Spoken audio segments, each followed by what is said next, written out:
thank you so much. And without further ado, I want to get our next speaker up here. Tanner Lineberry is going to speak on rebranding an organization. Now, Tanner has combined his two passions for firearms training and proficiency and activism, and has leveraged his talent to be a photographer and videographer in this professional industry. And we need more and more people doing that work, because if we aren't telling our own stories, they're never getting told. Nobody's beating down our door from out there to tell our stories. And so with the goal of impacting the next generation, God bless you, that is where the sweet spot is, to advocate for gun rights in America. Tanner has devoted himself to this cause at all costs, and I love this quote that you put here from John Adams. It's always stand on principle, even if you stand alone. Give it up for Tanner Lineberry.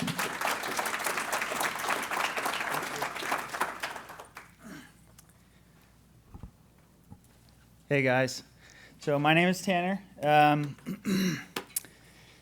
Glad to be here. It's my second GRPC conference. So last year, actually GRPC was my very first day on staff. And I was just thrown into the fire. It was crazy. But we made it work, and there's a lot that's happened over the course of the year. But AMMCon is one of the things I was a little bit more excited about, just because, media has been part of my life for so long, and firearms advocacy as well. And for me, the two have been so entwined that it kind of works pretty well, to be here. So I'll kind of talk a little bit about my road to advocacy. So my wife and I are both photographers and videographers. She does primarily weddings and stuff, but my journey sort of into the industry started with a camera. And I grew up around guns, but photo and video was a passion of mine from a young age. I got my degree in psychology, which has nothing to do with that.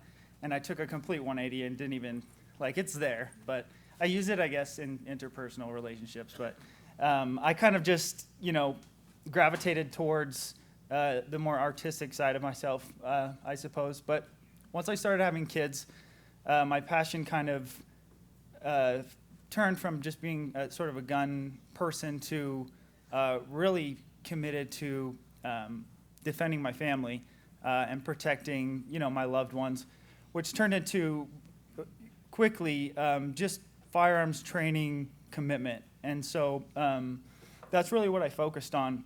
And my wife and I, our pictures, I guess, were good enough.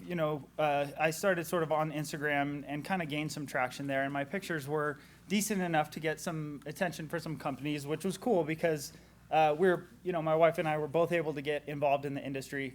And we got on board as ambassadors for Wilder Tactical. And then from there, my commitment was primarily still training.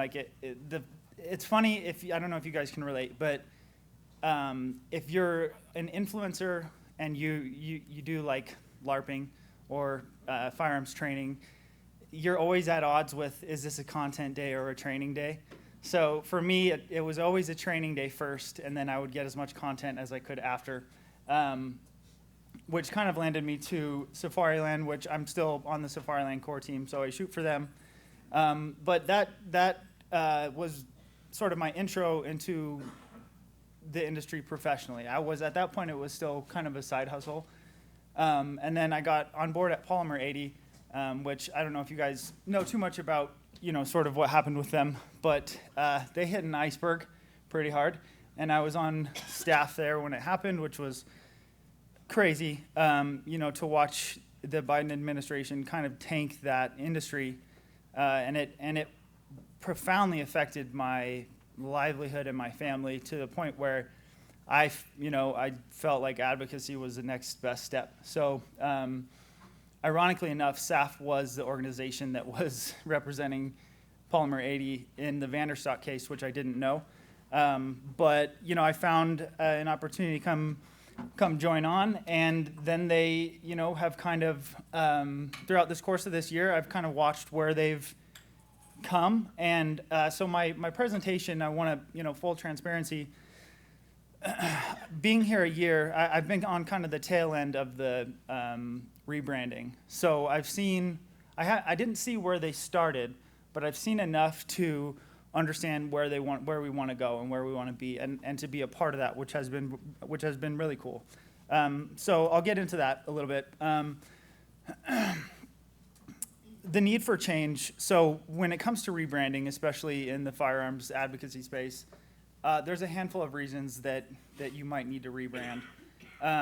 One of the things, that's important is supporters' openness to reform. So when we talk about like common sense gun laws, like unfortunately a lot of that stuff kind of resonates with people if they're not you and I, they might hear red flag gun laws and think like, well, that makes sense. We shouldn't let the crazies have guns.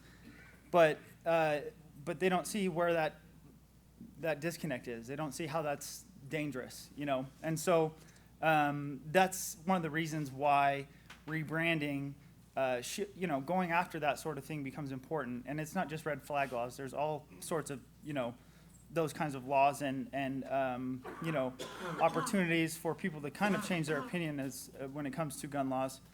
Also, post-Bruin, there's been fewer litigation opportunities. So that's one reason that rebranding might become important. Advancing gun control wins. So we're always seeing, unfortunately, we don't win in them all. There's times where, we're going to take some losses, and we just got to kind of evaluate how and why and adapt. And sometimes that is, a major component of rebranding. The rebranding process of your organization. I threw this Cory Booker quote in there because this is one of the things that people might see. Like, obviously to you and I, this is so absurd. Banning assault weapons is not going to stop mass shootings. But some people could hear that quote and be kind of on the fringe, and they're influenced by that. So it's worth mentioning. All right, so know your history. This one, I didn't know. I'm glad that I've learned so much about SAF and how effective they've been in the gun rights movement, because I didn't know before just how important they were. So review your group's founding mission and success. Like, this is so core to, I think, if you're going to make a rebranding initiative, you don't want to stray far from what your purpose is and what the organization was started for. So I put this picture of, does anyone know who this is? Yeah. So, well, obviously we know Alan, but Otis McDonald. So this is McDonald versus City of Chicago, landmark case. And this is, one of the things, I would say this is probably the defining case for the Second Amendment Foundation. And it's important, but what was interesting to me is hearing Alan talk about how huge that case was for the organization, just on an emotional level. Like, he gets emotional talking about it because of how big that was, not just for Otis McDonald, but for the gun rights movement. It gives, states the opportunity to go after these unconstitutional gun laws and take it to the courts. So, that's never something that we, as an organization, would want to stray from. Always remembering that, how big, and there's other wins there too, but, like keeping those in the back of your mind and remembering that you don't want to stray far from who you were and who you started as, which kind of relates to the identify what still resonates with core members. I mean, fortunately, I feel like the Constitution itself is still the driving factor for a lot of our passion in this. Like, it was very clear what the Founding Fathers believed and how they believed it. And so I think that's one sort of baseline that we can all relate to, that it's the right to bear arms is just that, So that's one of the things I would say that that would resonate with core members. And then also, like I mentioned, learn from past wins to shape new strategies. So we can take those past victories with McDonald versus City of Chicago and turn them into new strategies in the future. And the same would work with losses. All right, so analyze today's landscape. Things are changing dramatically in in the world, but when it comes to gun rights advocacy, we all open our phones and it's a totally different world than it was, before, with print ad and rallies and that sort of thing. But I wanted to mention, and I'll get to this hilarious meme that I have, but one thing I want to mention is the urban growth. So it was different back, advocacy 20, 30 years ago was quite a bit different because it was very rural sort of focused in a lot of aspects. And now we have a lot of gun supporters and gun owners that are more urban. And so I would say that's kind of a point of rebranding that we want to pay attention to and focus on. And with that, there's a lot of urban crime that takes place. So unfortunately, that doesn't, that's not going to go away. But that's a big part of, rebranding and advocacy in general, is making sure that we're hitting on those topics when it comes to why it's important. The Second Amendment is important, how SAF relates to helping the problem of urban crime in America. The tech boom, so social media, apps and 3D printing. Obviously, social media has become the source of information and good, for better or for worse. But that's one of the things that, and Alan's actually he's pretty on top of it, like when it comes to social media, which is cool because at first I was like, I'm not sure if he knows what Instagram is, but but he's actually pretty locked in. Like he's always sending me Instagram posts and stuff like that, so I can tell he understands how important it is. And I think that was part of the reason that they kind of brought me on. I wasn't brought on to do social media, but it was a big component of my position. And so and it was because not only Alan, but Adam and the rest of the leadership kind of understood that there needed to be a dedicated person in that field because of how big it's becoming and how important it is that we stay relevant and grow on social media, which all of you guys, a lot of you, I know you hear from social media, so you guys can relate to that and the struggles in that, which we'll get to. Culture shift. So I wanted to mention video games because I don't know if it's something that many people think about when it comes to gun rights, but I personally relate to it because when I was growing up kind of in the early Call of Duty era, it was so fascinating to me, like the guns. And I don't know if you guys know, most of you probably know who Lucas Botkin's from, well, used to be from T-Rex Arms. That's the whole thing. But he was actually the first person that really influenced me to understand that I can have those, I can have the same guns that they have in Call of Duty, but it's so much more than that. But seeing him, I remember the first video that I saw, I was like, that is so cool. And I was just a young kid, and that was my first sort of introduction into social media, influencing. I saw how fascinating that was, and that was kind of my where I was emotionally attached to it at that point.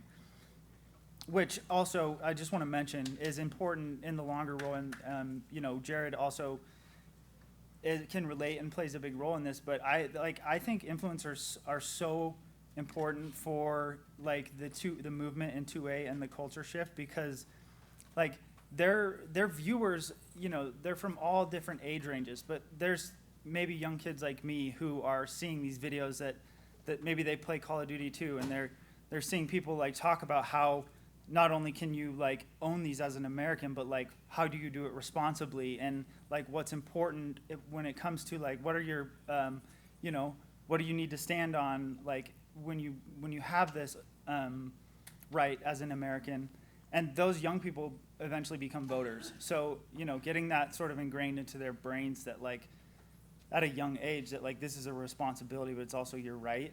And, that was a big part of sort of my journey, I would say.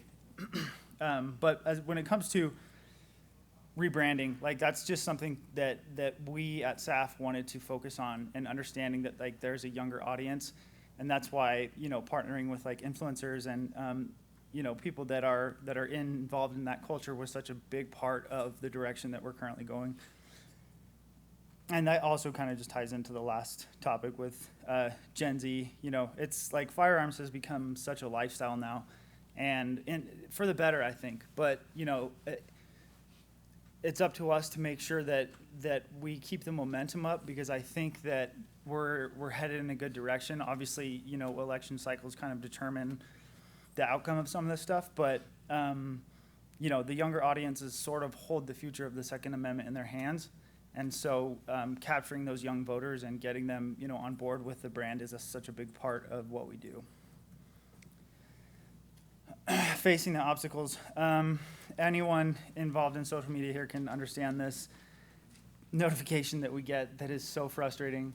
I mean, yeah, so media bias is a big one, and I'll get to the account status image there, but the anti-gun narrative, it's frustrating because we understand that, like, the guns aren't the problem.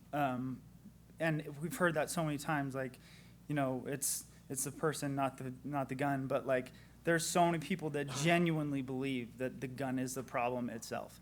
And that's such a big problem that when it comes to rebranding, you have to face that head on. Like, these anti-gun narratives are not going to go away. And the more that we have things sort of happen in our culture, the more that, we're going to have to face it. And so I think as people of the media, and especially, with regards to SAF and the direction that we're going, we have to be able to counteract that on, however it relates to our outward-facing sort of brand management. But that's sort of what, we can't just ignore it or think that it's not there or doesn't exist.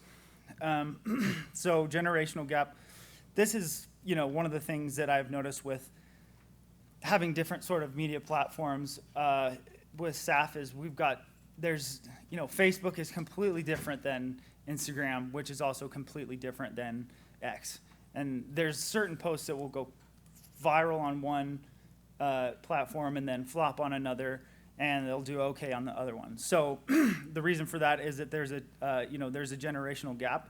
So I think understanding sort of which platform does well and why is a big part of, how the content that we're putting out and when we're putting it out and why we're putting it out there. Platform censorship. So yeah, like I said, super frustrating, especially, X is I can't believe that Twitter is now like the like the gun-friendly one, which like 10 years ago, if someone would have told me that, I'd be like, yeah, right.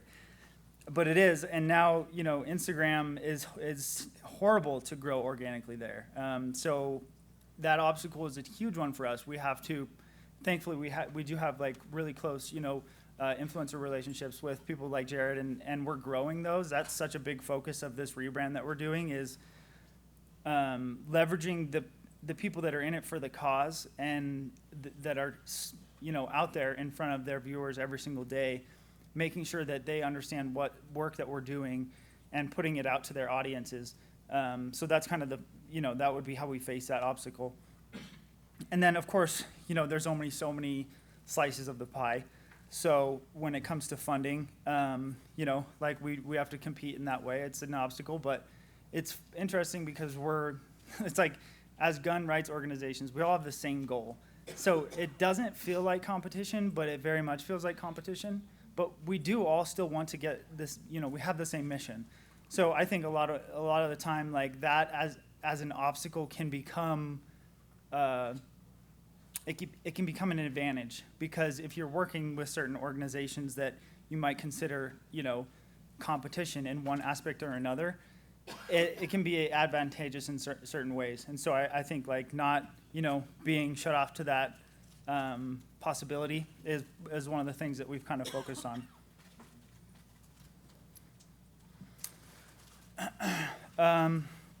All right, so the digital movement. Email marketing, that's one thing that we've really relied heavily on. I think print ads and postcards and that sort of thing, we still actually do to an extent, and they still do well. There are certain campaigns that we run that postcards and physical mail does well, but overwhelmingly email marketing is kind of where things have gone. It is shifting a little bit because the industry is only so big, and everybody's emails are kind of, there's a lot of emails out there, and a lot of people are getting emails, and the younger generations have sort of a different take on that. But the digital sort of movement is something that we've relied heavy on. Obviously, social media, kind of like what we talked about. And then leveraging analytics. Like I said, with Facebook, you can track where your, and this also relates to like email marketing and that sort of thing. You can track what these demographics of these people that are either opening your emails or viewing and liking your social media posts. You can see sort of where they're coming from, what their demographics are, and you can target your audience in that way based on content or certain campaigns, that sort of thing. So that's one of the things that we do pretty consistently is use analytics to target new potential members. I have new members in there, but at this point, it's like they're potential members. When it comes to media, like we want it to translate to members down the road and donations, but at this point, we just want to it's about brand awareness. So mobile friendly is a big one. Now I think I saw the percentage for people that use, look at a website.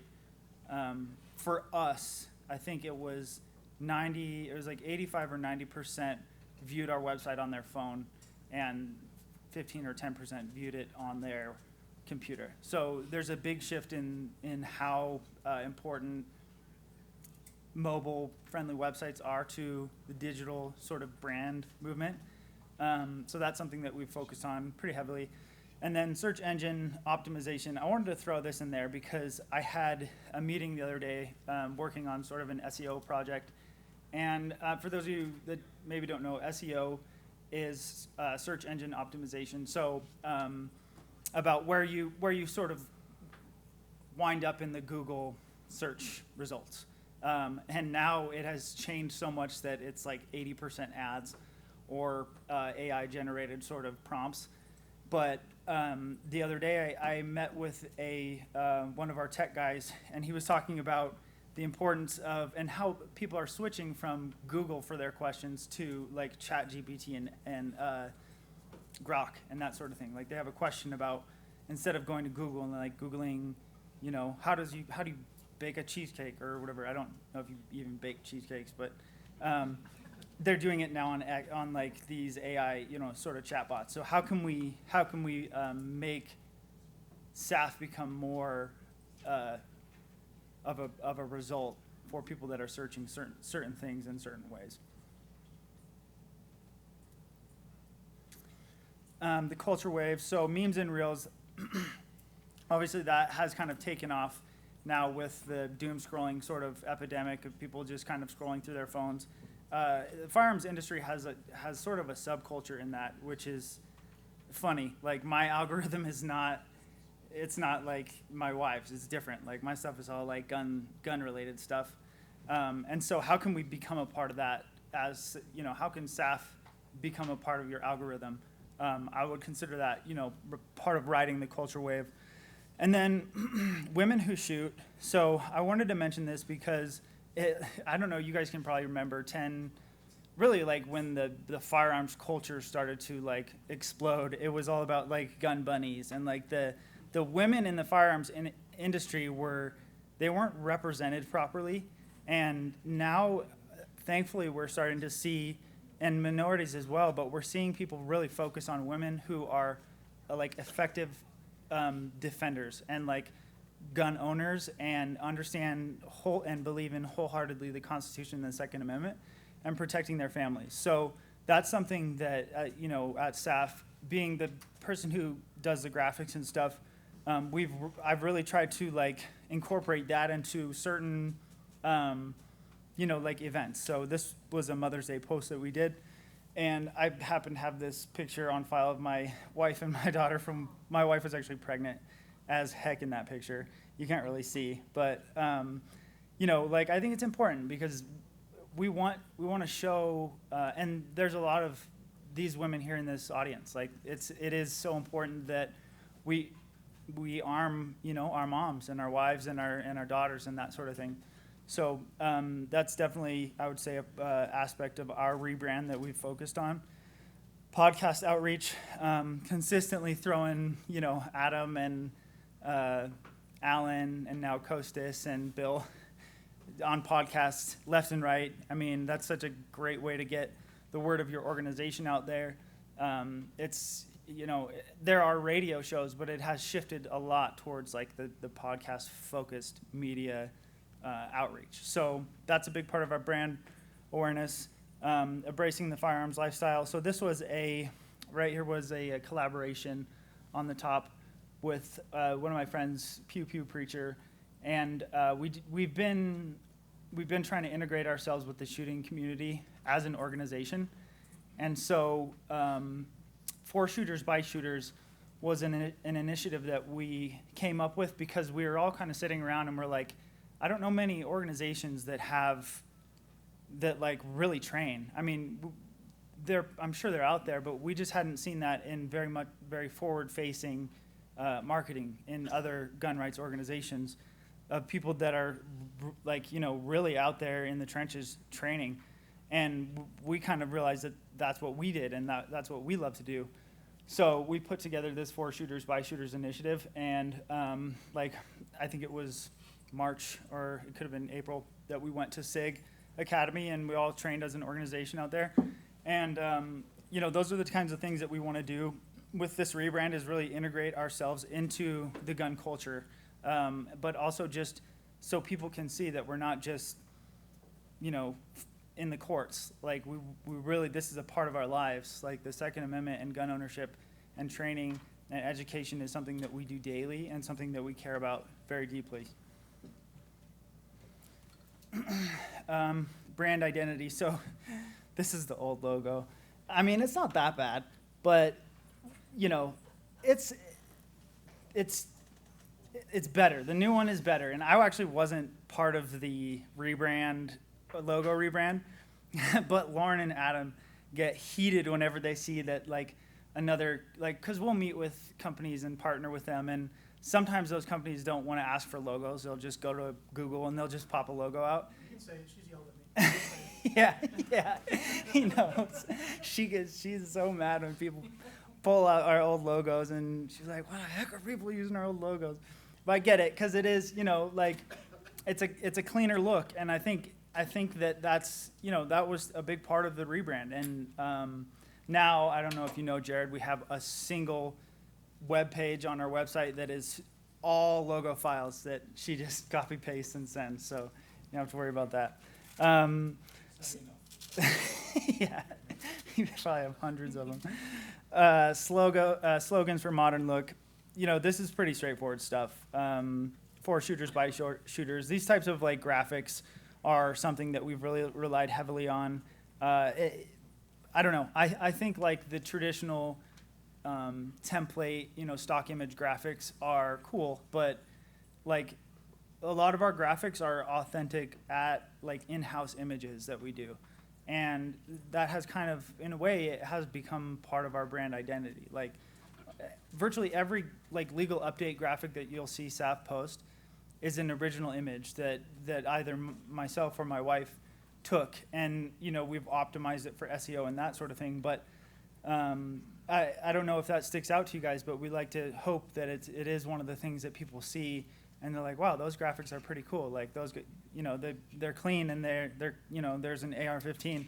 Unfortunately, the downside of that is we get throttled on Instagram to the point where now, I'll post a legal update that doesn't even have a gun in it, and it gets flagged because I think they just automatically assume. But anyways, I don't need to go down the rabbit hole on that one. Shareable content. Yeah, so we've kind of touched on a lot of this stuff, but it is a huge part of our rebrand identity. Memes, memes is a tough one because, especially I want to be like edgy as I can with memes, but I get like dialed back a lot to the point where like the memes are funny, but like I'm always throwing ones that I know are gonna get shut down. And like, so if you guys ever see like a borderline too edgy meme, like just know that was one that made it through, or I just was like, sure, I'll post it. I have gotten called out on some stuff before, but like whatever. Anyways, so all right, so measuring your impact, tracking metrics when it comes to this sort of stuff is, it takes time, but it's very important. With social media, we're always like kind of looking at what we're changing, what we're doing, seeing what the metrics are, how they're increasing or not, and sort of modifying it based on what we see. So obviously, we've got some room for improvement in terms of our engagement rates and that sort of thing. But all of these numbers are going up, and I think a big part of it is the culmination of all this stuff that we've talked about, so far in the presentation. Like everything that we've done so far, and like watching sort of the successes and failures and different like memes and funny like Tyrant of the Week posts, all that sort of stuff has its like it'll do really well on certain platforms, but there's a happy medium, and so the goal for us has been to just kind of find what that is and adjust and just keep the metrics going up, as much as we can. This is a big one. The monitor policy wins. Did you influence laws? So this is what it's all about. Like we can talk about social media memes and like working with influencers or all this kind of stuff like graphics. But what it really matters about is what we're doing influencing like the Second Amendment. Is it genuinely protecting our rights? So at the core of what our rebrand is, that's what we're here to do. So engagement rates, posts going viral. We don't have too many that will just pop off, but there are certain ones that like our Tyrant of the Week series like does absurdly well on Facebook, and then it does like kind of well on other platforms. But I think that's kind of one of our goals, is to have something go viral, weekly until we're big enough that that number keeps growing. So and then, like I said, double down on what works.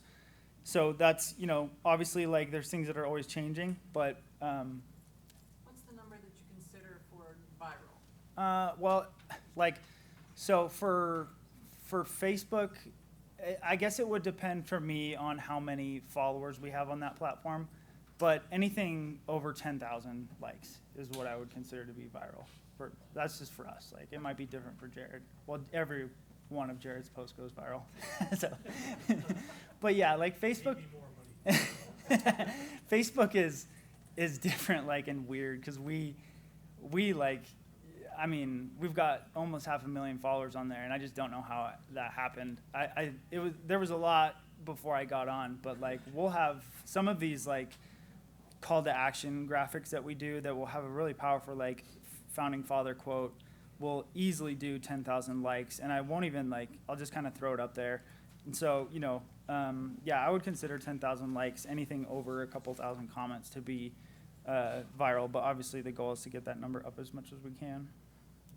I got a question for you on that. Yes, sir. Do you guys use the advertising feature in Facebook or others to push your content out? We have, yeah, we have, and we haven't had much return on our investment with that. There are other, I'm glad you brought that up, because there are other monetizing opportunities with Facebook. Like Good United is a way that you can utilize like direct messaging to reach out to people that are your followers, and it will, the Good United sort of organization they work with nonprofits, and they use AI to reach out to people that are in your DMs. A lot of people that have already set up, like they'll track how many people have already set up like a birthday. Today on my birthday, I'm supporting Second Amendment Foundation. So there's other ways you can monetize social media. As far as just the Facebook or Meta ads, like we've done it, but it's just we haven't had. I think it's because of the censorship. Like we just don't get. Yeah, it's probably not just that. I mean, marketing, in my mind, across most industries is a scam. Yeah. Yeah, it can be.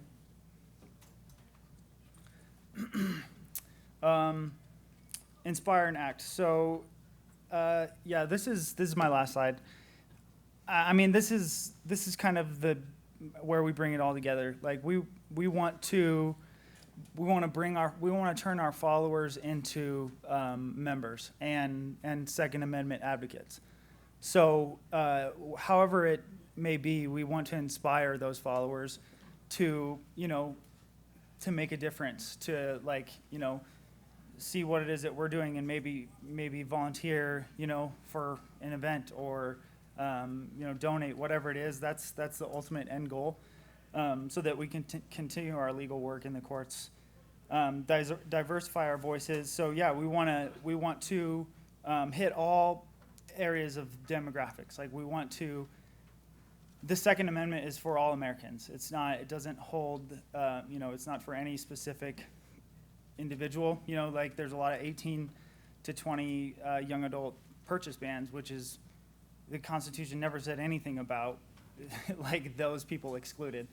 So we want to diversify as many of our membership base as we can, so that we can help the entire country and culture understand how important the work is that we're doing, and other orgs are doing for that matter. Partnering with influencers, podcasters, manufacturers. Shout out to Lauren, she's not here, but the corporate partners that we work with has been a huge part of our growth, and on social media too. But for me, and as an outsider, like if I didn't know who SAF was and I just saw this graphic, I'd be like, dang, like they're working with Silencer Shop and Magpul. Like these are pretty big companies, and it's cool to see that these companies are supporting our 2A rights too. So of course it helps them, but it takes all of us. Like especially the bigger companies in the industry, it's so important for them to get involved and help protect our rights. And the interesting part of that is it can sometimes be counterproductive for them, because when there's like a pro-gun administration, it kind of hurts the manufacturers.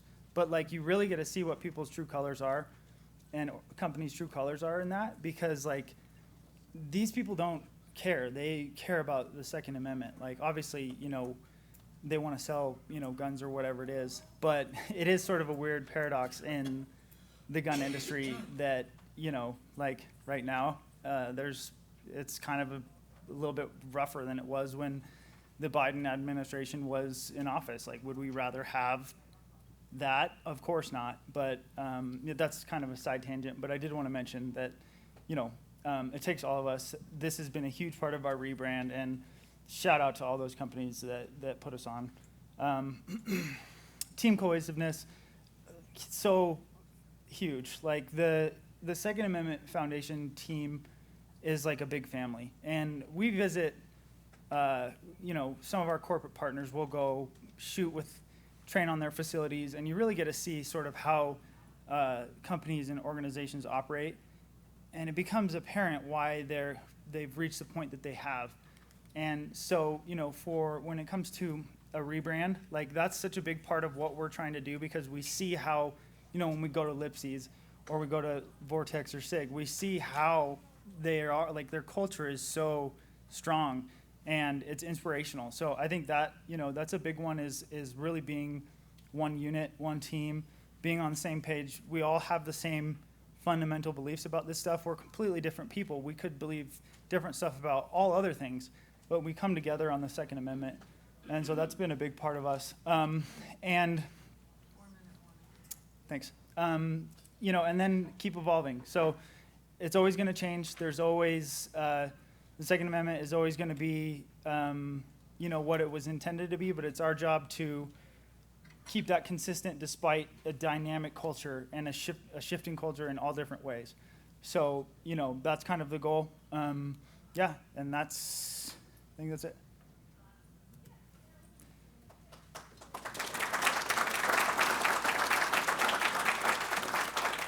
So you guys are, free to reach out to me, call, text if you have any questions or need, any answers. And thank you guys for letting me ramble up here for 40 minutes. Fantastic. Thank you. Awesome. All right, and Tanner was telling me he's right smack in the middle of trying to buy and sell a house at the same time, and all of that's going crazy, and he still knocked it out of the park with his presentation. So I really appreciate that. All right, our next speaker, I don't know if our next speaker has a slideshow, so I'm throwing that out there. Charlie's left the room. Mark Smith, do you have a slideshow? No. Okay. Then I'm going to ask Amanda to come and bring me back to our main screen. Social media is one of those places that, earlier it was asked, Jared asked, where are you reaching your people? And social media is a way to kind of keep pinging them and kind of keep myself in front of their eyes. But I'm constantly, being slapped back or, curtailed in some way. And so it's really nice to have an example like Saf is setting out there to kind of encourage the rest of us. All right, our next speaker, I'm so excited that he is back with us again this year. Mark Smith is going to talk to us about how to report on Second Amendment, Supreme Court, and other cases, because, every field has its own vocabulary, right? You're writing about, a range report, that has its own vocabulary. You're writing about the equipment itself, the tools, that's its own vocabulary. And I'm telling you, sometimes I'll see a headline about something going on with a court case, and it's like they use 3 negatives, and I'm completely lost by the time I get to the end of the headline, like SCOTUS overturns decision to reverse lower court's dissenting opinion to what? Huh? They did, am I happy? Am I sad? I really don't know. So I think that Mark is going to kind of cut through some of that noise for us. And Professor Mark W. Smith is a constitutional lawyer and hosts the popular The Four Boxes Diner YouTube channel, which addresses Second Amendment scholarship, history, and legal issues. Mark is a New York Times best-selling author who frequently appears on the Fox News channel and also Gun Freedom Radio. I'm just going to brag a little bit. He's been my guest on our show. And without further ado, Professor Mark W. Smith. Thanks, Cheryl. Thank you very much. Thank you, Cheryl. No, I don't use PowerPoint because, the famous saying, power corrupts, and PowerPoint corrupts absolutely.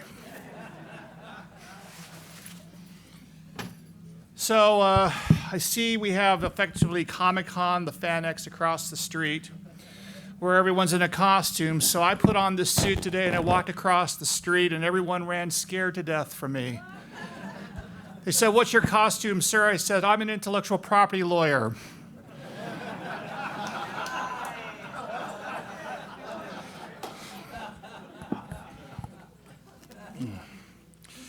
All right. So we're going to talk about the Second Amendment in the courts. And here's the reality. This is the cutting edge, the most important area of constitutional law in a generation, the Second Amendment. And that's the case for 2 reasons. One, a big picture political reason, and number 2 is, of course, guns.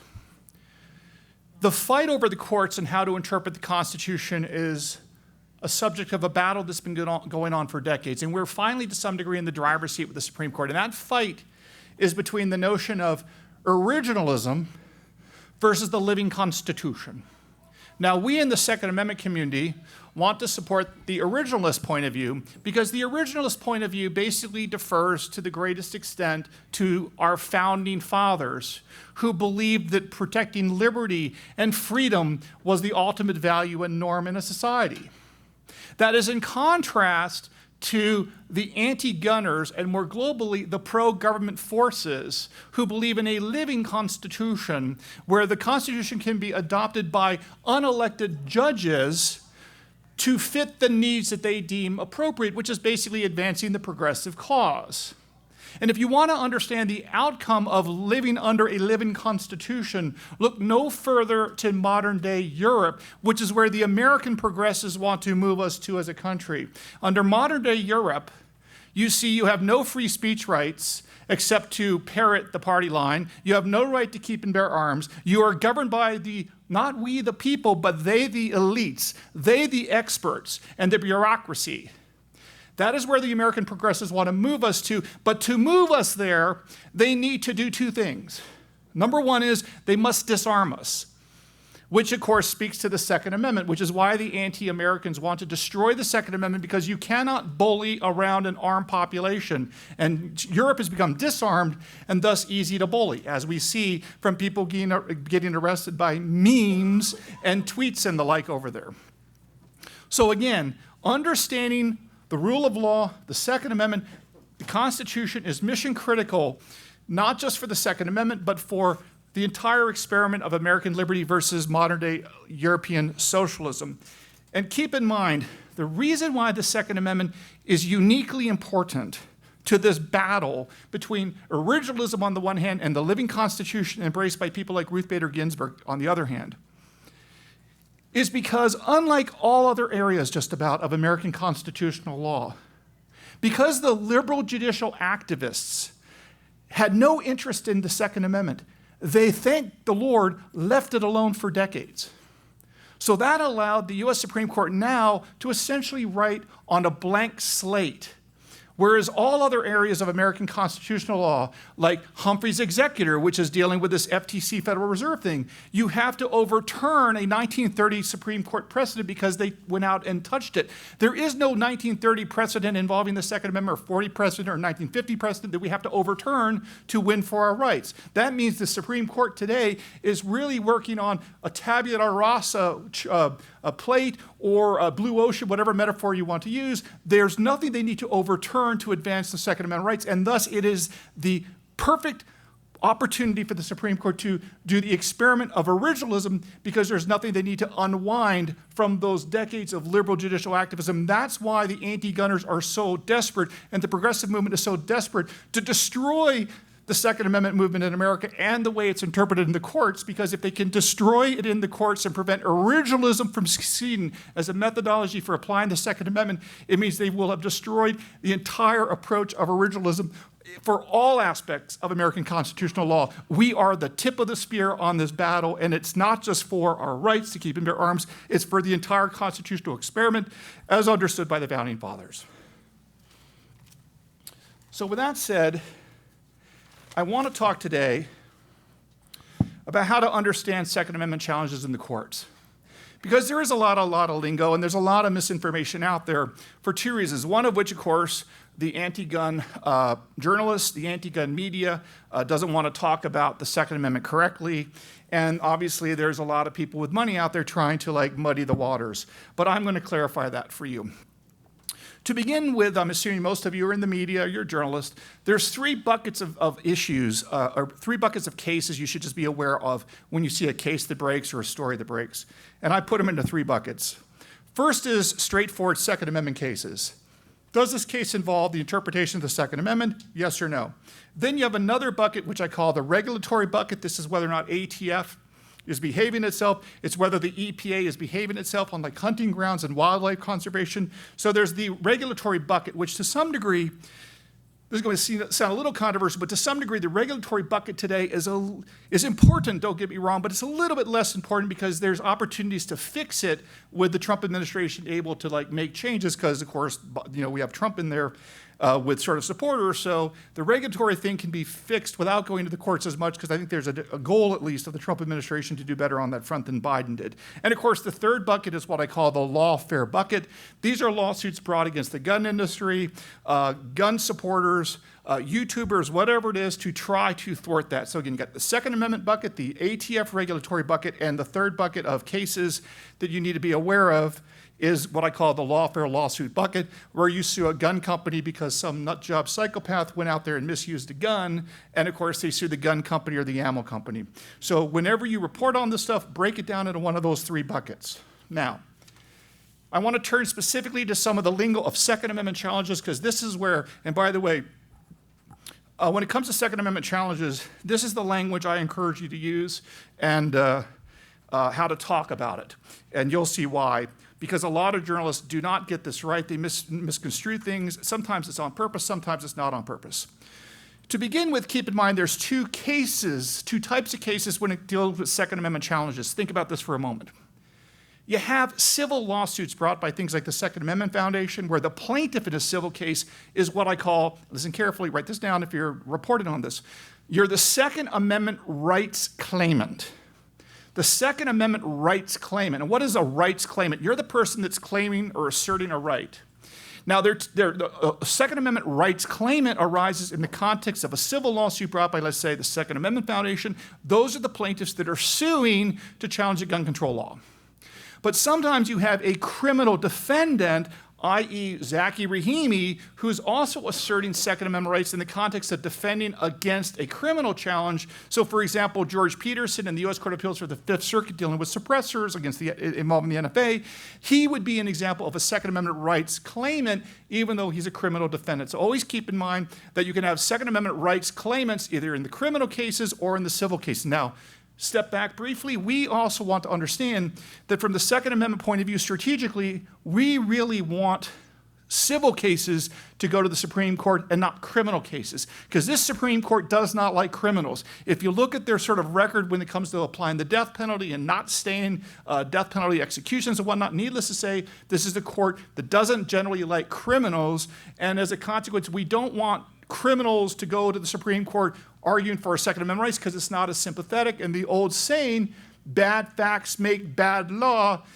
is a truism, right? So we don't want Zaki Rahimi representing the Second Amendment in front of the Supreme Court for obvious reasons. In contrast, Merrick Garland and the Biden people and the liberals and the anti-gunners want to push to the Supreme Court the criminal cases because, again, they want this court to rule against the Second Amendment because they don't like criminals. So always understand that dynamic when you're doing reporting. Is this a civil case or is this a criminal case? And generally speaking, we want civil cases to push forward. We don't want criminal cases because of bad facts and the sympathy factor. Now, every time you come across a Second Amendment case, you should ask 4 questions. And I'm going to give you the questions, and then we're going to break down how to assess each question. There's the who, the what, the how, and the where. The who, the how, the where. The who, the what, the how, and the where. So what does that mean?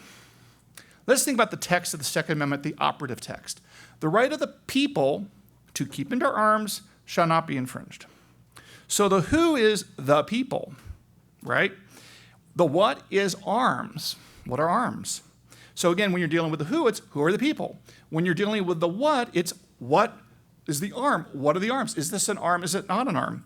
When you're dealing with the how, you're asking the question of how is government regulating the people's ability to have arms, and then I add the where, which sometimes gets into the issue of sensitive places, or if you're from Maryland and you want to go to California, and you're not allowed to have a gun in California because you can't get a license, that's another example of a where problem.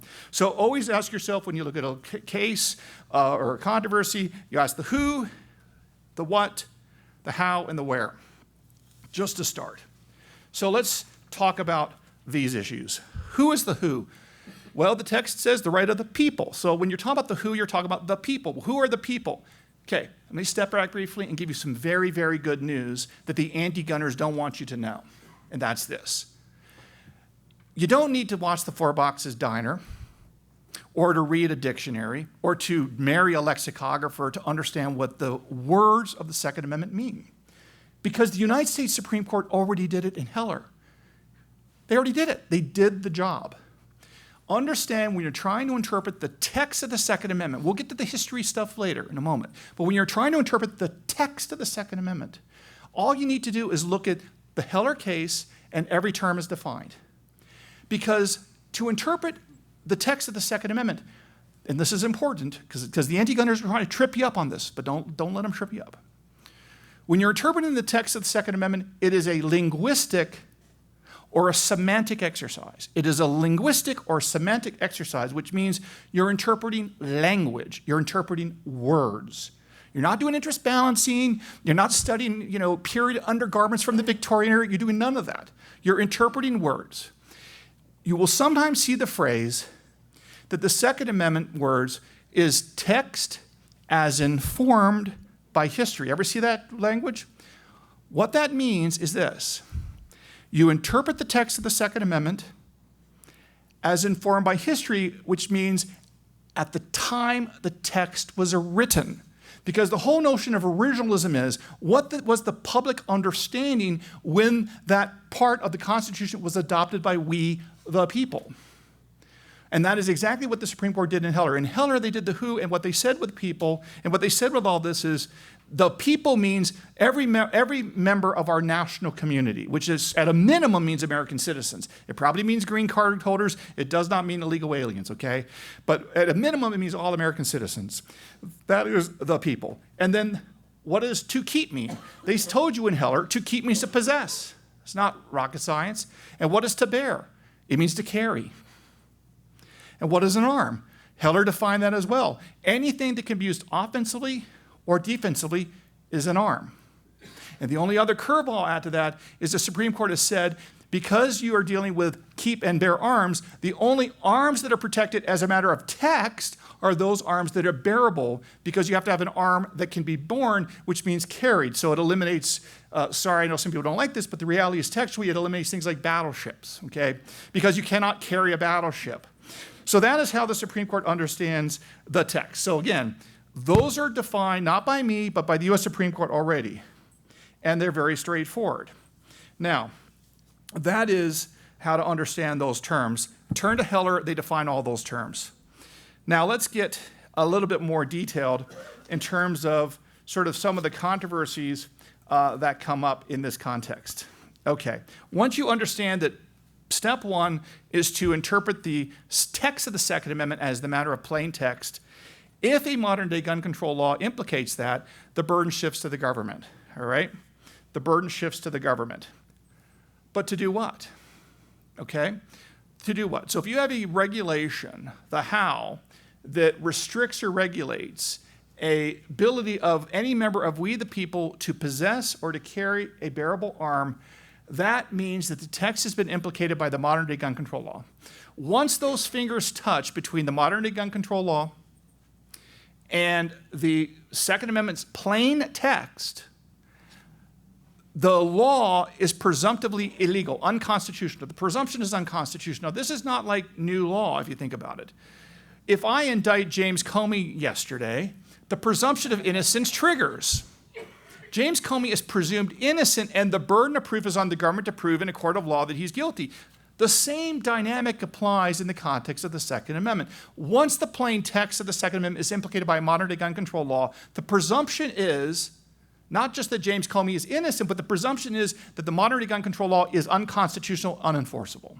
Okay? So the burden shifts to the government in the same way it shifts to the government when I'm indicted for a crime. The burden is on the government to show beyond a reasonable doubt I'm a criminal and that I'm guilty, right? In this context, the burden shifts to the government to show there's a long-standing, well-representative historical tradition of some sort of firearms regulation that is sort of an exception to or overcomes this burden of the presumption of unconstitutionality. Now, I just want to digress briefly about the word infringe. Okay, this is sophisticated stuff, but you'll totally understand it when I say it, although a lot of people don't get it, okay, at the first. It's a little counterintuitive.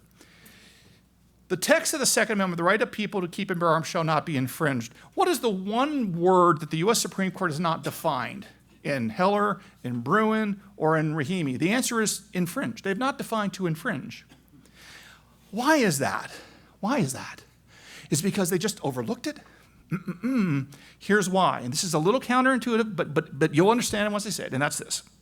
If you think about it, the plain text analysis, which is linguistic and semantic, monetary gun control law implicates that, burden shifts to the government, and then there's this historical tradition of firearms regulation analysis that must be done. At the end of all of that work, at the end of that test, it spits out an answer of whether or not an infringement has occurred.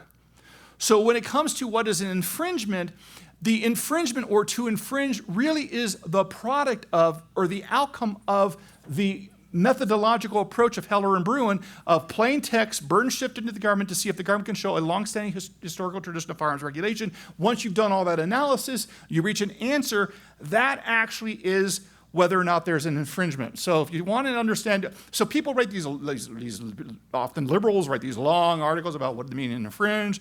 It doesn't even matter. I mean, I can address all their arguments in a heartbeat, but you don't need to worry about that because the right way of doing it is to understand that text and then history gives rise to an answer, and that answer tells you whether or not there's an infringement, and that's how you figure out the definition of infringement for the purposes of the Second Amendment, and that's why the Supreme Court has not defined to infringe because it is the outcome of the methodology. Does that all make sense? Okay.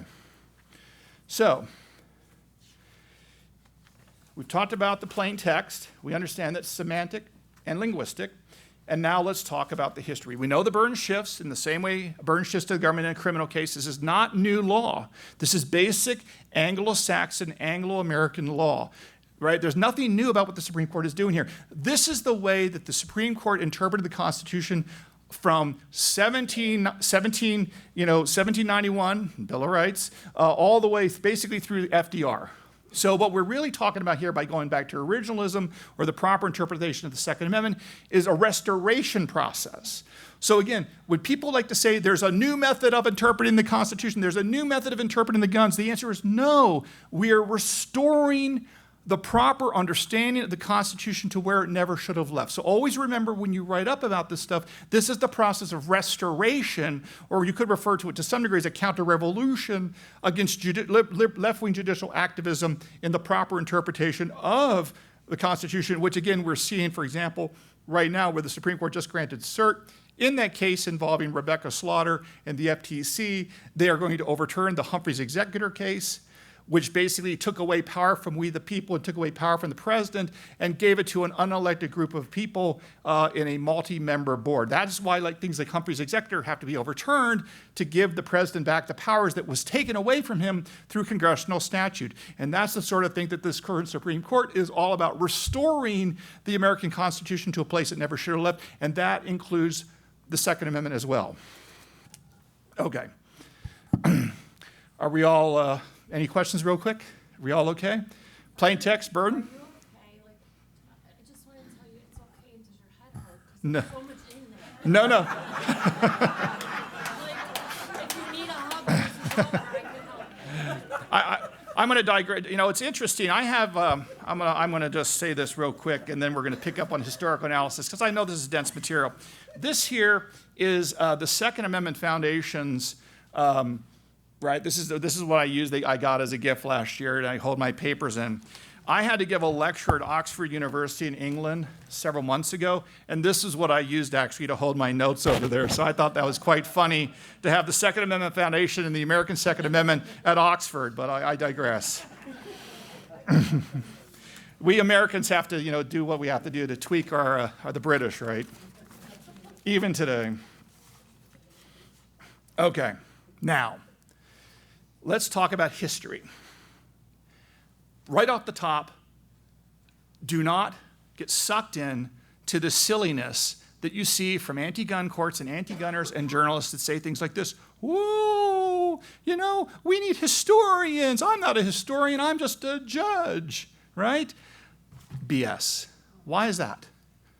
The type of history we're talking about, when the Supreme Court talks about the historical tradition of firearms regulation, that the government must show to overcome the plain text, let's say, to show monetary gun control law is constitutional. It's a particular kind of history, and this is very important to understand this. It's not just generic history, like I'm standing on the river watching the history go by and thinking about it. No, it's a historical regulation of firearms, right? It's the historical tradition of firearms regulation. What is a regulation? A regulation is a law. Who is the expert? Who are the experts in understanding the history of law? That would be lawyers. If you think about it, every single case requires judges and lawyers and others to go back in time and do history, both legally and factually. Let's just take the most basic case in American life, a car crash. And someone is sued over a car crash, the most basic thing. First of all, what happens? The first thing that happens is someone's got to go back and get the relevant law for dealing with car crashes and allocating liability and jury instruction, where they're going back in time to grab existing law to apply to today's car crash case. And then they're going back in time to do what? They're going back in time to see who went through the red light. So both history, right, the whole process is historical in nature, both finding the relevant law and applying it to this case today, as well as going back in time to figure out whether or not somebody did something wrong at the intersection. It's all based on history. So for those people that don't like guns to say, history is so hard and we need historians, and of course all of whom are left-wing academics who hate guns, that we need to consult with them, BS, because every single day in American life, in American courts, all we do is history. Historical facts and historical law. Never forget that when people talk about we need all this history, because you simply don't. You simply don't. You need a particular kind of history, which is the history of law. And by the way, the ultimate historical law is what? The United States Constitution. Who do you think set 6 years to be a senator, 4 years to be the president, 2 years to be a member of the House of Representatives? Who do you think said we have to have a census at least every 10 years? It doesn't say, by the way, only 10 years, only every 10 years. It means you can, in theory, have a census every year, but I digress on that controversy. But the point is that, guess what? This is the Constitution. No one objects to the text of the Constitution when it comes to 4 years, 2 years, that you got to be 25 to be in Congress, you got to be like 35 to be the president, whatever. No one objects to those provisions, right? But somehow, when it comes to the Second Amendment, it's like, oh boy, it's so hard, we can't figure this out, it's so old. Yeah. But we do everything else by the Constitution except the Second Amendment. Never forget that. Use these in your articles, use these to talk about these issues. Now, let's talk about historical laws. So we know we got to look at historical laws, which means that if somebody writes a book on, the type of underwear that Thomas Jefferson wore, it's history, but it's not the kind of history the Supreme Court cares about that would allow the government to overcome its burden to show that a modern gun control law is consistent with the Second Amendment. Again, it's a particular type of history. It's the history of law or regulations. Now, second thing is, what time period? Okay? The answer is clear. The answer is you look at the founding era, when the Second Amendment was written, to look to see what was the gun laws at the time of the founding around 1791. And the best evidence that we do that, there's tons of evidence here, and I'll tell you why. There's a little digression about it in a moment. And this is an example where I can criticize everyone, including Justice Thomas, who we love. I'll get to that in 1 second. The reason why it's 1791 is when was the Bill of Rights written? When was it adopted? In 1791. And remember, the notion of originalism is what? We go to the time the document was written, and we try to understand the public understanding of the document when it was written. When it comes to the Bill of Rights, that was 1791. 1791. So you got to go back to 1791, which means if you have all these anti-gun black code laws in the late 19th century, it doesn't affect the meaning of the 1791 Second Amendment because it's 100 years too late. 100 years too late. So you got to go to 1791. So that's the key, that time period. And we know the Supreme Court agrees with this because if you look at the dictionaries, remember, interpreting the plain text is what? Semantic, linguistic. So what did the Supreme Court do in Heller to define all the terms of the Second Amendment? They went to dictionaries written by lexicographers, which is a fancy word we use at Oxford for people that write dictionaries. Okay? They go back then and they looked at the dictionaries at the time of the founding. Noah Webster, who was an American English lexicographer, Samuel Johnson, who was the English lexicographer, and some others. And this is where they got the terms of the Second Amendment because that's when it was written. These were the dictionaries used by the Founding Fathers to write the Second Amendment and the rest of the Constitution. So that's why that's consulted in 1791. Now, the anti-gunners are desperate, and watch this game. They're desperate to make the year of our Lord, 1868, the key year to interpret the Second Amendment. And their reason is because there's a lot more gun control laws in the late 19th century. Why is that? Because after the American slaves were freed, you had a whole bunch of states actively were terrified of blacks carrying guns. And they started passing all these gun control laws with an understanding, wink, wink, nod, nod, that if you're a white guy Don't worry about it. If you're a black guy, we're gonna come down on you, get a ton of bricks and put you in prison. And those black codes and all that late 19th century sort of stuff that came out of the post-Civil War era means there's a lot more gun laws. And the reason why that's important is because the burden is on the government to show a historical tradition of firearms regulation. They're much more able to show a historical tradition of firearms regulation in the late 19th century because there's a lot more gun control laws on the books for them to draw from. That's why the anti-gunners must win that 19th century fight. So never let them get away with this. And I'll just give you two reasons why they cannot possibly win is, one is the Supreme Court has universally said like 1,000 times that when you're applying the Bill of Rights to the states through the 14th Amendment, the meaning of the constitutional right is the same as applied to the federal government as applied to the states. So there would be no logical reason to use the 1868 understanding of the Second Amendment or the First Amendment as applied to the federal government, which was created in the late 18th century. See, that doesn't make any sense. Moreover, there's countless Supreme Court precedent, including a very famous case dealing with the First Amendment called Espinoza. And this is a good case to know. Espinoza versus Montana was a First Amendment case about 5 years ago, written by Chief Justice John Roberts. So squishy guy, right? Not hardcore like John Roberts. And what he said in the Espinoza case, which is about the understanding and meaning of the First Amendment's right to free speech and right to religion and right to free exercise of religion and establishment of religion, what he said was this. Even though in the late 19th century you had 30 states had these anti-Catholic laws that prevented public money from being spent on Catholic schools, religious schools, you had 30 states. The majority of states in the late 19th century, after the adoption of the 14th Amendment, had laws that said you cannot use public money on private schools that are Catholic or that are religious. Chief Justice John Roberts in the Espinoza case says those 30 state laws do not establish a tradition of regulation of our First Amendment rights because they come too late in time. 30 states. I can assure you there are not 30 states in 1791 that have any kind of gun control law to speak of outside of don't commit murder, okay? So the Espinoza case teaches us that even John Roberts understands that the 18th century meaning of the Second Amendment is what gives, not the late 19th century. How much time do I have, Cheryl? Just want to make sure. We're at 2:14, so we basically have 30 minutes. Oh, good. It's bad for you.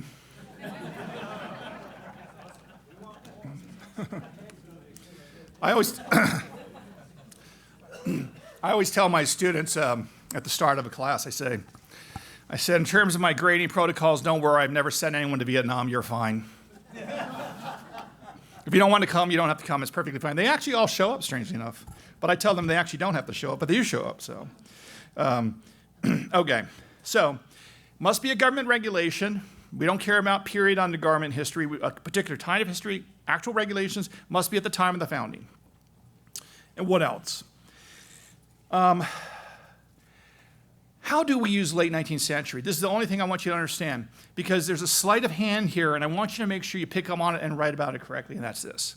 You will see people like Justice Brett Kavanaugh, and even I might say, that late 19th century post-Civil War laws are relevant to the Second Amendment. Hear what I just said? Are relevant to the Second Amendment. And you're like, well, Mark, isn't that inconsistent with what you just said? No, here's why. Late 19th century laws involving the Second Amendment are relevant to the extent those laws are what are known as confirmatory analytics, to the extent that they confirm the 1791 understanding of the Second Amendment, they can be considered relevant. But to the extent late 19th century laws are inconsistent with the plain text of the Second Amendment, they're verboten. Does that make sense? So 19th century laws can be relevant to the Second Amendment, but only as a one-way ratchet, as a confirmatory analytic to confirm the 1791 understanding. They cannot undercut the 1791 understanding. So when you see the anti-gunners say, like, it's 19th century is highly relevant, yes, but make sure you add on that language because that's the game they play. It cannot contradict the plain text. And the last point I want to make about this, and then we'll move on, take a few questions, if any, and then I'll carry on, is this. And this is very important to understand, and this will make you happy. And no one uses this, what I'm about to tell you. I'm telling you, I'm the only person in America that uses this, no matter how many times I torture Second Amendment lawyers. And I think it's because they forget about this when they write their briefs. Silence is our friend. Ambiguity, when it comes to history, is our friend. Don't believe me. Believe what the U.S. Supreme Court literally wrote in 2022 in Bruin. This is what the Supreme Court wrote about if you have a historical record that is ambiguous. And ambiguous means you have multiple interpretations with different outcomes that are all reasonable, right? There's reasonable interpretations, but they lead to multiple different outcomes that are opposite of each other. That's an ambiguity in the law. If you have ambiguity in the historical record, what do? Do we throw up our hands and say the government wins? That's what the anti-gunners want you to think. That's what the anti-gun judges want you to think, that when there's any doubt, the government wins. That's the opposite of the Anglo-American tradition, which is why if there's any doubt in a court case, you're not guilty, you're found innocent, you're acquitted. Likewise, when it comes to the Second Amendment. Ready? Here's what the Supreme Court said when you have inconsistency or ambiguity in the historical record. Quote, Justice Thomas in Bruin, quote, in a footnote, because the Second Amendment's bare text covers public carry, the respondents, that's New York State, New York here shoulders the burden of demonstrating that New York's proper cause requirement is consistent with the Second Amendment's text and historical scope. Now, the headline, here it is. To the extent there are multiple plausible interpretations of Sir John Knight's case, which was the historical fight they had, we, the Supreme Court, will favor the one that is more consistent with the Second Amendment's unqualified command. If you have historical ambiguity, they defer to the text of the Second Amendment as written by we the people. Don't forget this. This is often get lost, and this is literally in the majority opinion in Bruin, and for some reason, a lot of people seem to forget it's there. So when you're dealing with history, if there's a debatable proposition on both sides, we win, they lose. Never forget that. And quote that language. Quote that language in your working. Okay, so I'll give you guys 2 minutes of break. Go ahead. Any questions for 2 minutes? And then I'll torture you some more.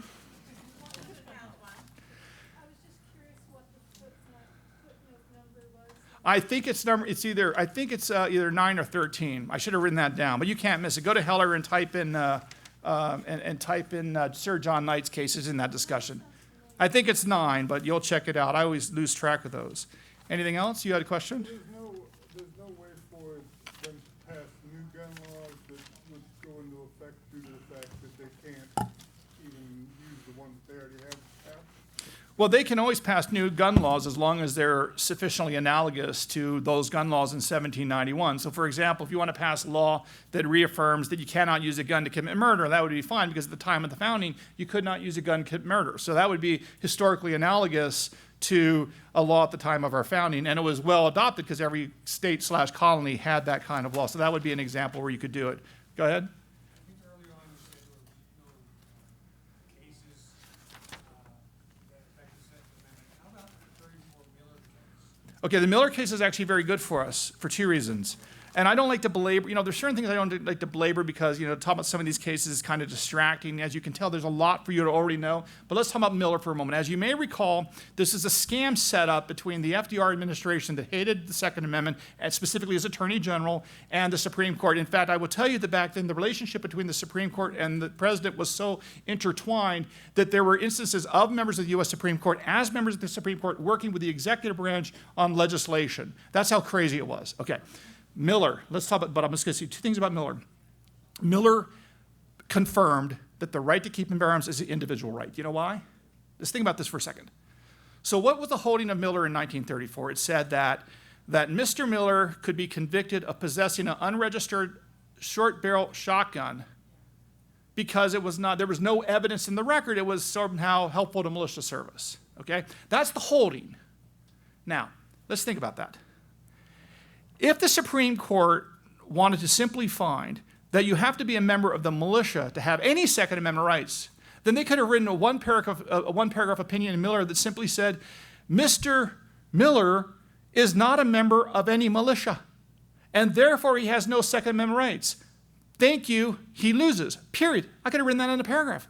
They didn't do that. Instead, they knew that he had an individual right, and then they had to assess whether or not the arm at issue, which is a short barrel shotgun, whether that was protected under the text and the Second Amendment and whatnot. And they said that it was not, because basically there was no evidence, because no one put evidence in for the gangster, and there was a bunch of shenanigans about that. But the bottom line is, Miller is good because, one, it confirmed that the Second Amendment protects an individual right, because if it did not, all they had to do is write litigant sentence. Mr. Miller's not in the militia. Therefore, he has no Second Amendment rights. This case is over. He can go to prison. That's all they had to write.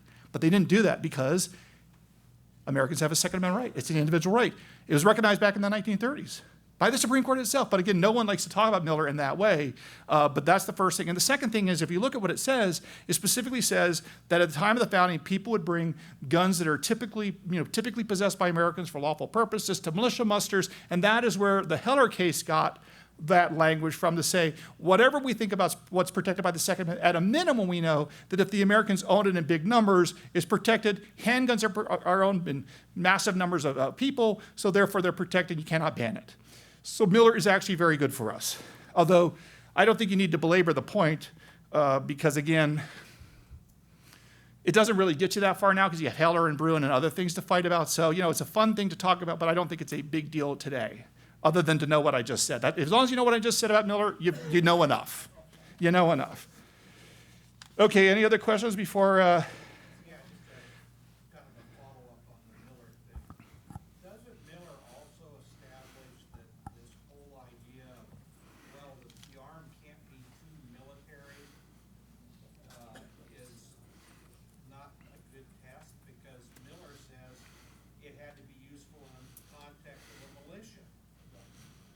Well, I think the way to understand Miller from that point of view is it talks about what's sufficient and not necessarily what's necessary. Meaning, and I think Heller is the same way, and this is, now we're getting super geeky here, but that's okay. Okay, Miller and Heller tell us what is sufficient to be protected.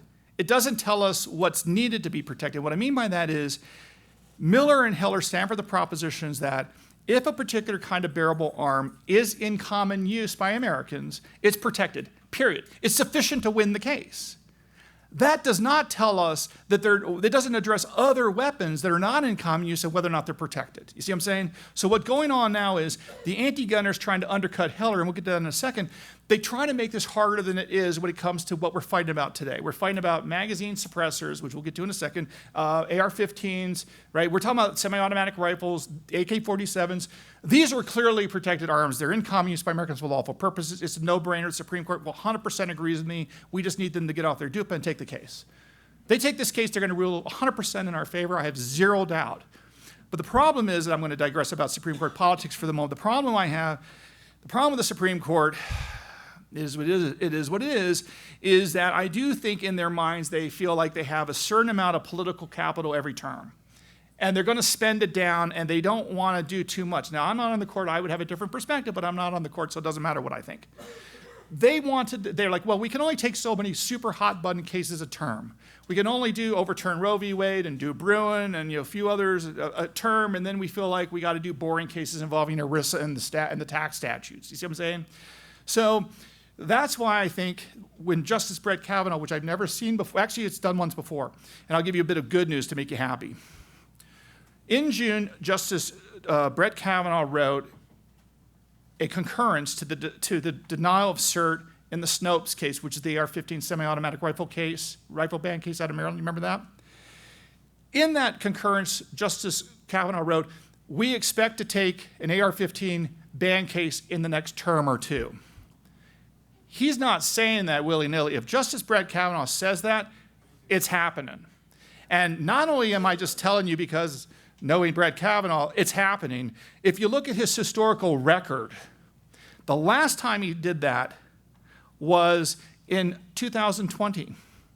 The Supreme Court denied cert in the NYSERPA versus New York City case, not to be confused with Bruin. In 2020, they denied cert in NYSERPA versus New York City, dealing with carrying guns in the city I won't worry the details, but this sort of, because New York City and New York State, terrified of what they were going to do, mooted out the case. In his concurrence saying, I agree this case is moot and we should dismiss it, he says, but we are likely going to take a case as to whether or not the right to bear arms means the right to carry guns in public for self-defense very soon. That was written in June of 2020. In June of 2022, we won Bruin. So when Brett Kavanaugh tells you it's coming, that's a signal that you should take very seriously. It's not some game, because he's not willy-nilly willing to say it. So I'll take one more question in the back, and then I'll go ahead. No, go ahead, you. Yep, fire away. Could you discuss the Chevron doctrine, the status, the ultimate status of the Chevron doctrine with regard to executive agencies like the ATF? Yeah, administrative agencies are definitely in big trouble now under the Supreme Court. They're in big trouble, and the good news is when it comes to the Second Amendment front, the ATF is going to rewrite, I suspect, dozens and dozens and dozens and dozens of regulations to shrink it. So the bottom line is, you can just see this across the board that we're going to talk economics just briefly. There's all this argument about like tariffs are costing money for consumers, and we can get into that debate. But if just what I think Trump would tell you if he was here would be, look, to the extent that tariffs cost American consumers money, which they disagree with, it will be offset by, among other things, our deregulatory agenda of reducing the number of regulations. For example, there's a wind farm in New York that just closed like this week after operating for 20 years. That is going to happen across the country, in part because the data centers that we need in America to lead the AI race. I know Cheryl's going to be arguing about this in a few minutes. I don't want to take her thunder away. But the data centers that are needed to generate the energy to run artificial intelligence computers and all they do is going to require massive amounts of energy and bringing back online nuclear power and this deregulatory agenda. So the Chevron doctrine has wiped out deference to the agencies, which is catastrophic to the agencies. Because in the real world, the way this game would get played would be as follows. You'd write a letter to an agency and say, my client disagrees with you. And they'd write back and say, that under Chevron, our interpretation prevails because we're the agency and we disagree with you. Go F yourself. That would be the letters. And what could you do? You're like, well, they're going to defer. That's game's over. They write a letter back like that, you're going to like blow them up and say you're sanctioned because you're relying on law that's no longer good. In other words, the interpretation of the agencies no longer makes them special. They've lost their special privileged status. They're a version of DEI. They're no longer special snowflakes. And that's the effect of Chevron. And now you add that to the Trump deregulatory agenda, which is trying to grow the economy and make the economy boom, boom, boom with energy and nuclear energy and allowing for drilling and getting rid of like wind power and so this kind of stuff. All of this is going to play a role. That all speaks to the Chevron doctrine going away. It all works together and they all supplement each other. So, okay. Let me, how much time do I have, Cheryl? 15 minutes. Okay. Let's just hit the highlights of the top 5 or 6 myths and mistakes that the anti-gunners make in the different genres of case. Okay, the ones that are most common. Remember, all this is taking place in front of a backdrop where the anti-gunners are trying to make originalism fail, the Second Amendment fail, and they want to disarm you because you cannot become a European peon if you have guns. And they know this. And they got to get the guns. Okay, now, this is very important. If you only remember one thing about the biggest mistake that the anti-gunners make, I'll say 2 things. When you apply the in common use test, which says that if an arm is in common use by Americans for lawful purposes, number 1, it's not just self-defense, it's just ownership, right?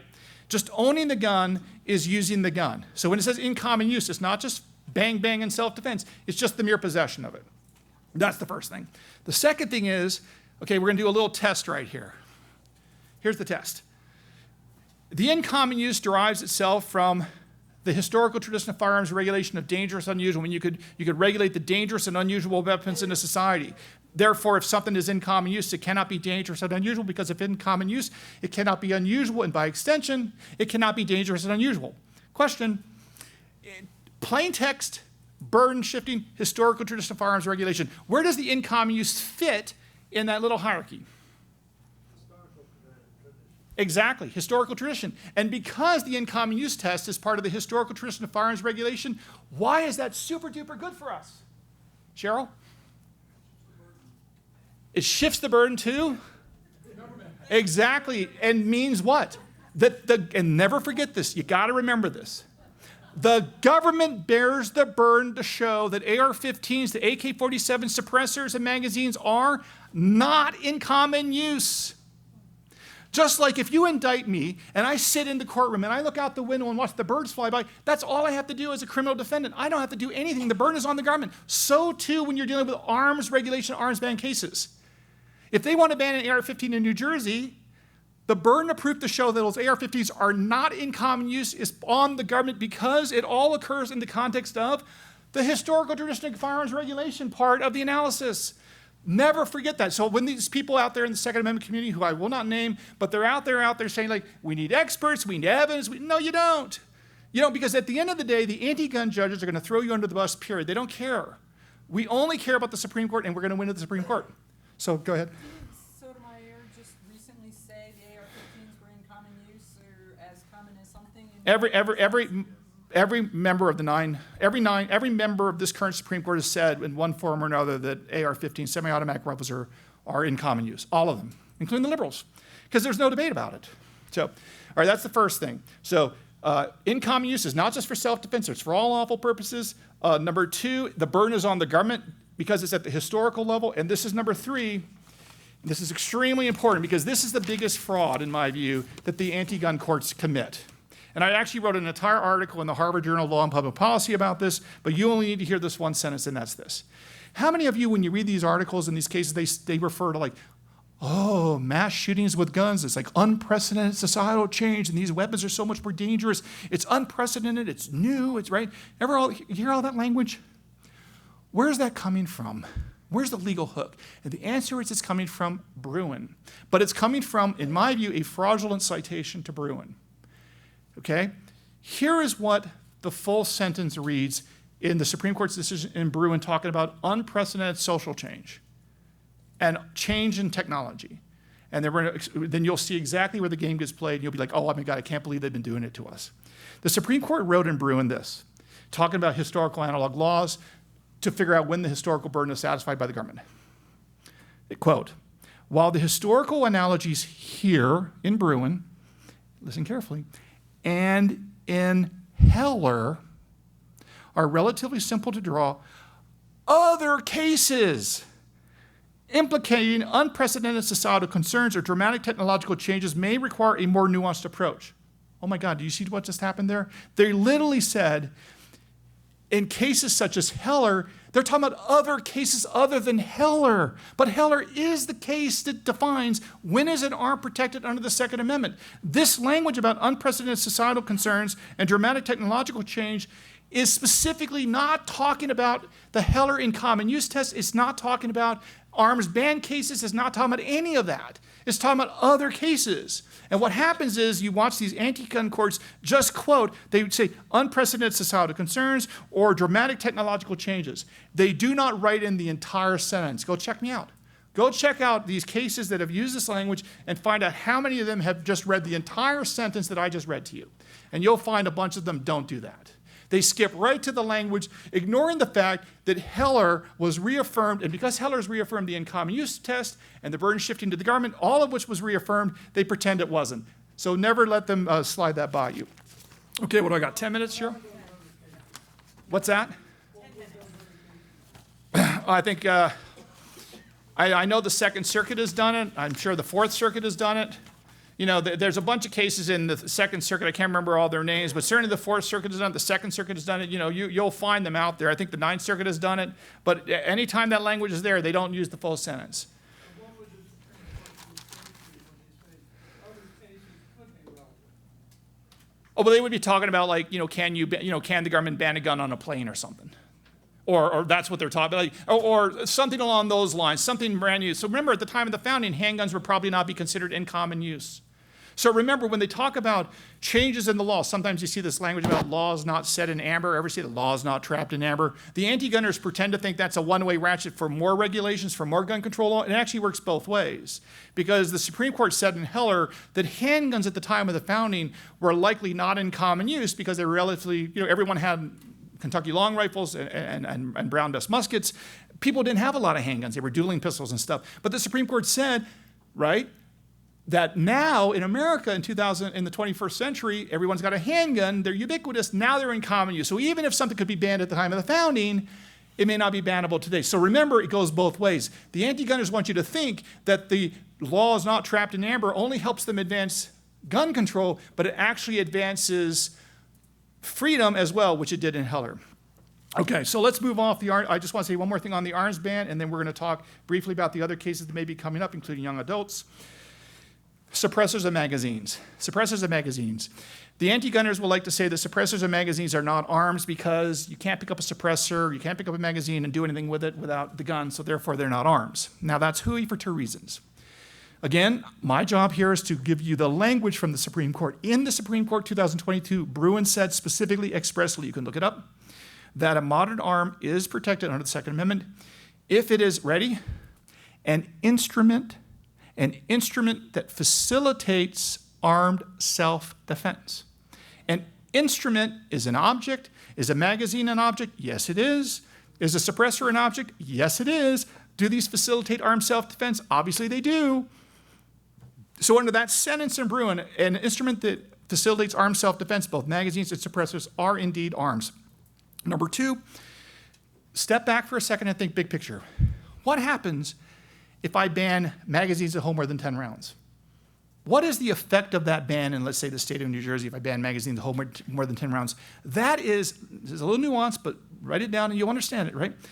That is actually that is a firearm ban on an entire category of firearms. Specifically, if you ban magazines that hold more than 10 rounds, you have banned an entire category of firearm that is capable of firing more than 10 rounds without needing to be manually reloaded. Okay, same with a suppressor. If you ban suppressors, what have you done? You've banned an entire category of firearms capable of firing suppressed fire. So they not only is the language of Bruin tell you these are arms, but so too is the reality of the category of ban on a type of firearms if you ban either of these parts. Go ahead, Terrell. So when you say a category of firearms, Yes. wouldn't we take the word fire off and just call it a category of arms? Or Yes, you could. The reason why I like to use the word firearms in this context of arguing about suppressors and magazines is because the Supreme Court has already said in Heller that handguns are protected arms. So there's no dispute that firearms can be protected under the Heller precedent, but there's no doubt, let's be clear, the Supreme Court has said that the definition of arms includes anything that can be used offensively or defensively, which includes edged instruments such as swords and knives, nunchucks, which is the Eastern District of New York case out of Brooklyn on nunchucks are protected arms, anything that is a blunt instrument like rocks and clubs and whatnot. 2 Oregon Supreme Court cases actually have said that the billy club is a protected arms under the Second Amendment. So yes, I don't want to bore people with this, but the reality is other kinds of arms other than firearms are protected arms, including stun guns in 2016 and Caetano, which dealt with stun guns. So 100%, but I used for the purpose of this argument firearms because there's no doubt under Heller, firearms are protected arms. And you usually see suppressors and magazines in the context of firearms and not stun guns. So that's why I use it. So, okay, so just a couple more quick things I want you to know because this is going to be argued this year. We got 5 minutes left? Okay. Let's do young adults because they're going to grant cert on that, I think. So the Supreme Court is likely going to grant cert on whether or not 18, 19, and 20-year-olds have a right to keep and bear arms. And I want you to be aware of how the anti-gunners are going to attack this and how to respond to it. The right of the people to keep and bear arms shall not be infringed includes the people. We know that at minimum it's all American citizens, right? So any American citizen is protected under the people at the textual level. Now, therefore, the burden shifts to the government to show that you can ban guns for 18, 19, and 20-year-olds. And they have to come up with some sort of history to do that. Well, it's very difficult for them to come up with history that says 18, 19, and 20-year-olds do not have full-blown Second Amendment rights for, among other reasons, the Militia Act of 1792. The Militia Act of 1792 says all able-bodied white males between the ages of 18 and 45 have to bring with them their very own firearms, their very own cartridges, their very own ammo. So it would seem very odd that the entire country, remember this is a historical tradition that covered the entire country, would require 18, 19, and 20-year-olds to bring their own firearms with them if they could not get firearms in the first place. So you have very favorable affirmative proof to show that anti-gunner arguments are wrong. Now let's go beyond that, though, because this is the critical argument, and I'm going to slow down because it's a little tricky, and this is the main argument that the anti-gunners are going to make on the young adults, and I want you to understand it, and I want you to understand why it's wrong, okay? Because they're going to sound smart, and then you're going to blow them up. Okay. It is true. Is Alan Beck here? Okay, Alan Beck. I'm going to use Alan Beck to help because he did excellent research on this. We'll get to that in a second. Okay, ready? 18, 19, 20-year-olds are part of the people. They're American citizens. We know that. Do you want to ban them from having guns? The burden shifts to the government to show historical tradition of firearms regulation. What are they going to point to? They're going to point to commercial law dealing with commerce, business transactions, because at the time of the founding, it is true that you had a lot of laws on the books that said that 18, 19, and 20-year-olds were considered minors for the purposes of a particular type of consumer protection statute that said that 18, 19, and 20-year-olds and minors, at the time they turned 21, had the right to void contracts if they wanted to. This is about protecting young kids from basically being manipulated and exploited by unscrupulous merchants. Okay? That's how it works. So what the anti-gunners say is, well, see, you could, there's this voidability law. It applied to all products, which include guns, and that shows that 18, 19, and 20-year-olds were minors, and we could take away their right to have guns. Well, in addition to the 1791 Militia Act opposing that, two reasons why those consumer protection laws do not hurt us are these. Number one, if you think about it, and this is where Alan Beck comes into play here, there was an exception to those rules, and it was called the necessity exception. And the way it worked is this, that yes, if you're 18, 19, or 20, and you bought a product from someone, and at the age of 21 you thought you were snookered, you could void the contract if you wanted to. But the exception to that was if what you were buying was a necessity, food, and of course firearms, because there is no more necessity other than common sense. You need guns to hunt and protect your family. It was necessity because you had to have guns to comply with federal law, the Militia Act of 1792. Right? So they're going to say, so there's an exception that Alan Beck did an excellent article, and I encourage you to read it, explained there was a necessity exception to that rule, and guns were a necessity, therefore the exception applies. Right? And of course, Alan, any other points you want me to make here on this point, since you're the guru on this? Just the only citation they have is pistols, and that didn't really apply to long arms. Got it, okay. Excellent. The only other thing I want to mention is this, because I know I got 30 seconds left, is this. The other reason why those commercial law statutes are not applicable is they're not firearm regulations, and the law is that the government bears the burden to show there's a longstanding tradition of firearms regulation, and if you got a consumer protection statute, that is not a firearms regulation. That's a consumer protection statute, and therefore it's not part of a tradition of firearms regulation in the United States. So be on alert, because I think there's about a 90% chance the Supreme Court is going to grant cert in one of the young adult cases this year, because there's circuit split and there's several cases up there, and I think it's an easy one for the Supreme Court to rule on, and we will win that one, we will. So anyway, I hope this wasn't too much after lunch and everything else. Hope you aren't bored, so thank you for hanging in there.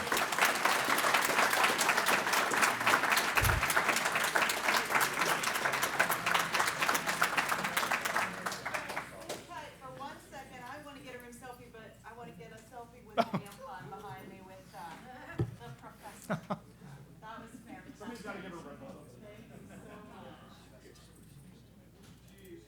Love it. Thank you so much. I so appreciate you. My goodness.